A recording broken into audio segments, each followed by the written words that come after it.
बिस्मिल्लाहिर्रहमानिर्रहीम अस्सलामु अलैकुम वरहमतुल्लाहि वबरकातुहू। नाज़रीन, बिल आखिर इमरान खान के सब्र का पैमाना लबरेज हो गया है। मुल्क तबाही के धाने पे खड़ा है, मीशत तबाही के धाने पे खड़ी है। मुल्क दिवालिया होने से सिर्फ 8 हफ्ते की दूरी पर है। जी हाँ, पाकिस्तान पूरा मुल्क जो है, जो 75 सालों से कायम है और जिसे हम कहते हैं कि क़यामत तक कायम रहेगा, वो दिवालिया होने से सिर्फ 8 हफ्तों की दूरी पर है। और जिस तरह मैं खुल के बोल रहा हूं, इमरान खान को भी बोलना पड़ गया है। न्यूट्रल्स को बताना पड़ गया है कि आपने क्या गुनाह सरजद कर दिया है। मुल्क की मीशत तबाही के धाने पर खड़ी है। पाकिस्तान में और एक दिवालिया मुल्क में यानी श्रीलंका की जो सूरत हाल है, हम सिर्फ 8 हफ्ते की दूरी पर हैं। जो डॉलर जिनका वादा किया गया था अमेरिका की तरफ से और शायद बाकी कुछ प्लेयर्स की तरफ से, वो स्ट्रेट अवे इसलिए नहीं दे सकते कि एक मूवमेंट खड़ी हो गई है। इमरान खान एक बला बन के खड़ा हो गया है क्योंकि अवाम उसके पीछे खड़ी है। उस शख्स से डरना चाहिए जिसका दुनिया में कोई ना हो लेकिन उसका रब उसके साथ हो। हम जब हिस्ट्री देखते हैं, इस्लाम की भी हिस्ट्री देखते हैं, तो हज़रत इब्राहीम अलैहिस्सलाम को अल्लाह आग से बचा लेता है। हज़रत मूसा अलैहिस्सलाम के पीछे जब फ़िरौन लगता है अपनी तमाम तर ताकतों के साथ, तो उनके साथ जो थोड़े से लोग होते हैं जो फ़िरौन के मजालिम से भाग रहे होते हैं, उनके लिए समंदर रास्ता बना देता है। यूनुस अलैहिस्सलाम मछली के पेट में महफूज रह लेते हैं। तो डरना चाहिए जिस शख्स के खिलाफ सब हो जाएं और सिर्फ उसका रब उसके साथ हो। ये सब हमें वही होता हुआ नजर आ रहा है। नाज़रीन, इमरान खान ने न्यूट्रल को क्या कहा है मैं आपके सामने रखता हूं। इमरान खान ने यह पूरा नक्शा खींच दिया है। रुपी तारीख की कम तरीन सतह पर है, डॉलर बुलंद तरीन सतह पर पहुंच गया 193 पे। मार्च में जब ये अदम एतमाद आई थी ये 178 था, यानी आज 15 रुपए डॉलर ऊपर जा चुका है।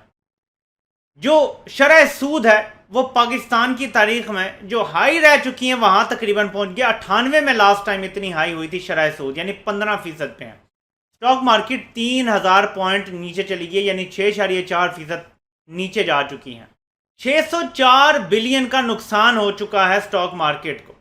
इन्फ्लेशन 2 साल की बुलंद तरीन सतह पर है, यानी कोरोना आने से पहले जितनी हाई इन्फ्लेशन हुई थी, क्योंकि उस टाइम डॉलर बहुत ज़्यादा ऊपर गया हुआ था इनिशियली और एक इन्फ्लेशन का तूफान आया हुआ था, उसके बाद से अब तक सबसे ज़्यादा इन्फ्लेशन अब है, इस महीने में हुई है जब से ये इम्पोर्टेड हुकूमत आई है। इमरान खान कहते हैं कि मार्केट इंतज़ार कर रही है पॉलिसी डिसीजंस और एक्शंस का। मार्केट तो वेट करती है और इम्पोर्टेड हुकूमत फेल हो चुकी है कोई भी एक्शन या पॉलिसी डिसीजन बनाने में। मैंने और शौकत तरीन ने वार्न किया था न्यूट्रल्स को, यानी न्यूट्रल्स को हमने ये तंबीह की थी, बताया था, इस खतरे से आगाह किया था कि अगर ये साजिश कामयाब हो जाती है तो पाकिस्तान की मीशत बड़ी कमज़ोर है, ये रिकवरी ख़राब हो जाएगी, ये रिकवरी ज़ाया हो जाएगी और मीशत को नाकाबिले तलाफ़ी नुकसान पहुंचेगा। और देख लो कि अब यही सब कुछ हो रहा है। अब मैं आपको पहले यहाँ एक बात क्लियर कर दूं, फिर बताता हूं कि जंग के लिए न्याम से तलवारें निकाल ली गई हैं। बिल्कुल वाज़िया हो चुका है, सब डिवाइड बिल्कुल क्लियर है। मैं आपको DGISPR का एक बयान बताता हूं जो बिल्कुल सब कुछ वाज़िया कर देगा। अभी मैं आपको सुनाता हूं, लेकिन उससे पहले एक गेम खेली जा रही है नून लीग के, और माशाल्लाह न्यूट्रल्स के आजकल हम नवाला हम प्याला एक ही हो गए हैं। नजम सेठी, हामिद वीर, मेजर गौरव आर्या को भी अब उतार दिया मैदान में। डोनाल्ड लू को शायद वजीर दिफा लगाने का फैसला होने वाला है, यानी ये नौबत आ चुकी है। मैं आपको सरकास्टिकली बता रहा हूँ, ये नौबत आ गई है पाकिस्तान में कि हो सकता है डोनाल्ड लू को बुला के वजीर दिफा बना लिया जाए। एनीवे, एक खेल खेला जा रहा है कि इमरान खान इतनी कमज़ोर कर गया था मीशत की, अब नून लीग को संभालने में बड़ा मसला हो रहा है। इस पॉइंट को आपने समझना है क्योंकि आपने इसको काउंटर करना है। ये झूठ है, ये धोखा है, ये फ्रॉड है। जब ये ताज़ा तरीन महंगाई की एक लहर आई आलमी सतह पे, जो अब ये भी मान गए हैं, बाय द वे ये मान गए हैं, खुद कहते हैं इमरान खान पेट्रोल दुनिया में सबसे सस्ता दे रहा था, गलत कर रहा था, हालांकि वो अवाम को सस्ता पेट्रोल दे रहा था, उसके लिए उसने पैसे का अरेंजमेंट भी कर लिया था। अब ये खुद मान गए हैं कि इमरान खान पूरी दुनिया में सबसे सस्ता पेट्रोल दे रहा था, पहले नहीं मानते थे। यही बात महंगाई की भी है, ये मान गए हैं कि आलमी महंगाई है इसलिए महंगाई थी, यानी ये भी मान गए हैं कि इमरान खान ने महंगाई नहीं की थी। तो अब इसको ज़रा आपने समझना है। ये जो महंगाई की आलमी सतह पे ताज़ा तरीन लहर आई थी, इससे पहले डॉलर था 152 और 155 के दरमियान। जब महंगाई की लहर आई तो इंपोर्ट्स जो हम करते हैं वो महंगी हो गई। जो चीज़ हम $1 अरब की लेते थे वो 1.5 से 2 अरब डॉलर की मिलना शुरू हो गई।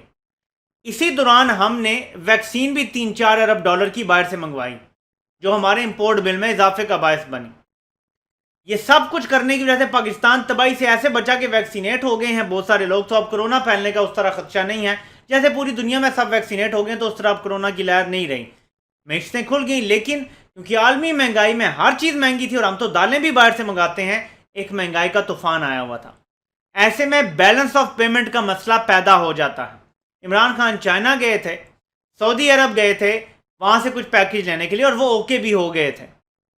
इमरान खान साथ साथ मीशत को लेकर चल रहे थे। हमारी मीशत बड़ी छोटी सी है, हल्का सा बैलेंस ऑफ पेमेंट का हमें झटका लगता है, हम फिर से बैक टू स्क्वायर वन चले जाते हैं। यानी एक नाजुक सूरत हाल थी। इसको इस तरह समझें कि एक महीना पाकिस्तान में ये टर्मोइल जिन्होंने क्रिएट किया, उन्होंने बुनियादी तौर पे वो जो नाजुक सूरत हाल थी ना, उसको तबाही की तरफ धकेल दिया है। फूंक फूंक के पुरसरात पे कदम रख के इमरान खान चल रहे थे कि मीशत को भी बचाना है और आवाम को भी बचाना है। 5.5% ग्रोथ भी करनी है जो चल रही थी, पिछले साल भी हुई है 5.5%, इस साल भी 5.5% ग्रोथ का टारगेट जो है वो जा रहा था। नून लीग ने एक दफा 5.5% ग्रोथ की तो सारी जिंदगी हमें यही ताना मिलता रहा, जी देखें हम ग्रोथ कर रहे थे। इमरान खान ने तो पिछले साल 5.5% ग्रोथ कर दी थी, इस साल फिर 5.5% ग्रोथ होनी थी, अगले साल इससे भी ज्यादा होने का चांस था।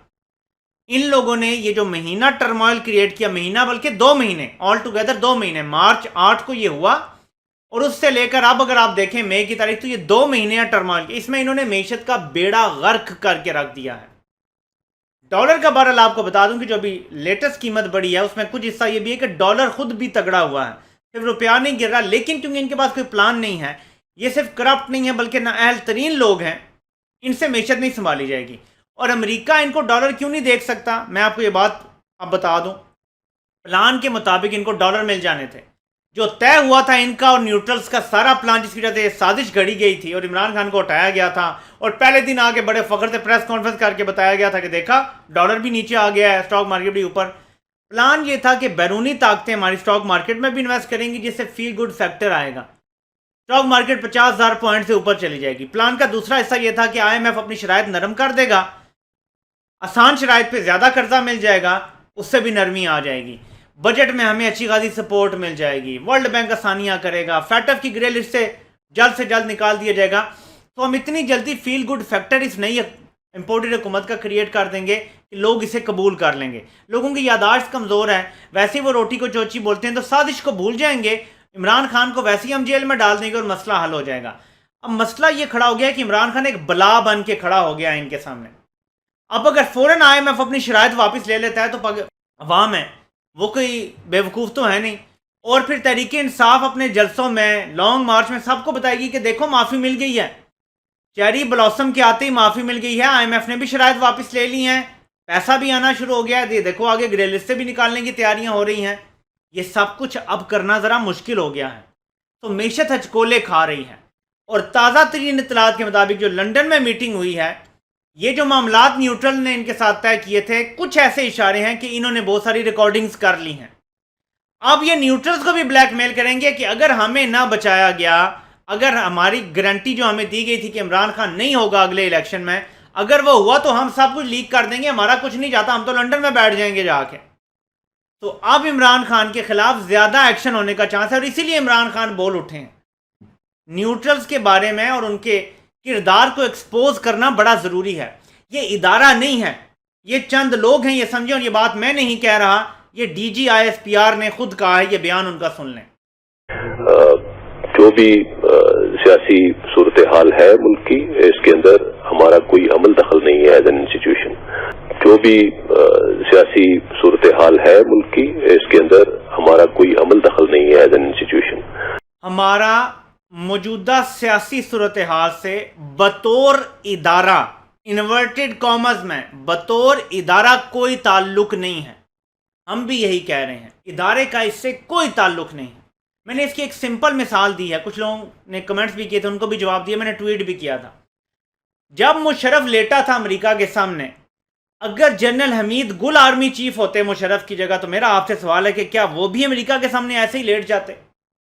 मैं अगली वीडियो में आपको बताऊंगा कि जनरल हमीद गुल को क्यों आर्मी चीफ नहीं बनने दिया गया और अमेरिका को अब क्या चाहिए, मैं आपको कंपैरिजन भी करके बताऊंगा। बहुत सारी अहम तरीन मालूमात हैं अगली वीडियो में, लेकिन फिलहाल इतना बताना चाहता हूं कि इस सवाल का जवाब अगर आपको मिल जाए कि क्या हमीद गुल, जनरल हमीद गुल मरहूम वो आर्मी चीफ होते और मुशर्रफ का फैसला क्या एक ही जैसा होता, या वो थोड़ी अमेरिका के सामने खड़े होने की जरूरत करते हैं। जो इंडिविजुअल्स होते हैं हर किसी की अपनी अपनी पॉलिसी होती है। इदारे में एक डिसिप्लिन है, जो टॉप लीडरशिप फैसला करती है वहां पे हाँ की जाती। क्या हर दफा जो मार्शल लॉ लगा, आपका क्या ख्याल है कि इदारे में ऊपर से नीचे तक सब लोग आइन तोड़ने के हक में थे? नहीं थे। लेकिन जब ऊपर से ऑर्डर मिलता है तो उसको माना जाता है यही डिसिप्लिन का तकाजा है। होना भी ऐसे चाहिए कि इदारे को डिसिप्लिन होना चाहिए, लेकिन इदारे को हम इल्ज़ाम नहीं दे सकते क्योंकि ये डिसिप्लिन उन्हें शुरू से सिखाया जाता है। इल्ज़ाम उन चंद शख्सियात पर है जिन्होंने ये कू किया, ये मार्शल लॉ लगाया, सामने अपने फ्रंट मैनों को बिठाया और हल एक ही है कि खुद इस्तीफा दें और मुल्क फ्री एंड फेयर इलेक्शन की तरफ जाए। ये वाहिद हल है मुल्क को मसाइल से निकालने का। और इमरान खान को भी न्यूट्रल्स का जिक्र इसीलिए करना पड़ रहा है कि असल जिम्मेदार वो हैं। इमरान खान को बोलना पड़ रहा है, ये आप उनकी अपनी ट्वीट पढ़ लें कि मैंने और शौकत तरीन ने न्यूट्रल्स को बताया था कि अगर ये साजिश कामयाब हुई तो हमारी कमज़ोर इकानमी जो है वो टेल स्पिन में चली जाएगी, जो उसकी रिकवरी है। और ये बिल्कुल ऐसे ही हो रहा है जैसे इमरान खान ने कहा था। और इनके पास अब दो हल हैं। इलेक्शन में जाते हैं जो एक हल है, तो इमरान खान इनको रगड़ के रख देगा। इलेक्शन में नहीं जाते तो जो इनका थोड़ा बहुत भरम था ना कि जी चोर हैं तो क्या हुआ, बड़े कॉम्पिटेंट हैं, अहल लोग हैं, संभाल लेंगे मुल्क को, वो भी ख़त्म हो जाएगा। करप्ट हैं, इनकम्पिटेंट भी हैं, ना अहल तरीन लोग हैं ये पाकिस्तान के। और मैं आपको ये बात शुरू से कहता रहा हूँ, ये बात अब न्यूट्रल्स को भी समझ आ जाएगी बहुत जल्द और पूरी कौम को भी समझ आ जाएगी कि खाता है तो लगाता भी नहीं है, क्योंकि मिल बांट के खाता है सिर्फ इसलिए उसको कॉम्पिटेंट कहा जाता था। मिल बांट के सब खाते थे, इस इमाम में सब नंगे थे, किसी को कोई रुकावट नहीं थी। किसी मियाँ मिट्टू ने चूरी खानी थी, उसको भी कोई मसला नहीं था। वो एक चूरी के लिए मियाँ मिट्टू की, उसके पाव गोश्त के लिए पूरे पाकिस्तान का ऊँट ही ज़बा कर डाला है अगलों ने। बहरहाल इस पर भी कभी बहुत सारी बातें खुलेंगी, बहुत सारी मालूमात आएंगी। फिलहाल इतना ही कि जंग बाकायदा शुरू हो गई है और अवाम ने अगर ये फैसला कुन किरदार अदा ना किया, कौमों की ज़िंदगी में ऐसे मरहले शाज़ो नादिर आते हैं। आपको मौका ज़रूर देती है अल्लाह की ज़ात कि बदलना है या नहीं बदलना। ये हमें इस मुल्क की तकदीर बदलने का मौका मिला है। ये once in a lifetime, once in few generations ये जो है ना मौका मिलता है। अगर आज़ादी की जद्दोजहद करने वाले भी सुस्त हो गए बैठ जाते, कायद आज़म को टीबी हो गई थी, वो भी कहते यार मैं अब बीमार हो गया हूँ, अपनी जान की परवाह करूँ, पाकिस्तान नहीं बनना था। आज हम मुत्तहिदा हिंदुस्तान में सेकंड क्लास सिटीज़न होते, जबकि हम 50 करोड़ के करीब होते तब भी। ये हमारी सूरत हाल होनी थी, यही हाल अब है। इमरान खान पाकिस्तान को आज़ाद करवाने के करीब है लेकिन बहुत दूर है। कामयाब हो गया तो एक नया पाकिस्तान आपको तुलू होता हुआ नजर आएगा। अगर इमरान खान खुदा न खास्ता नाकाम हो गया तो पाकिस्तान हमेशा हमेशा के लिए साम्राज्य की गुलामी में चला जाएगा। और इस बार आपको कोई आज़ाद करवाने के लिए खड़ा नहीं होगा कि जो इस एक शख्स के साथ किया गया है जिसने आज़ादी की कोशिश की थी, दोबारा कोई ये हिम्मत ही नहीं करेगा पाकिस्तान में। तो फैसला आवाम ने करना है। 25 लाख लोग इस्लामाबाद पहुंचने चाहिए। आपसे इंशाल्लाह फिर मुलाकात होती है। अल्लाह पाक आप सबका हामी और नासिर हो। आप सबको सुनने का बहुत बहुत शुक्रिया।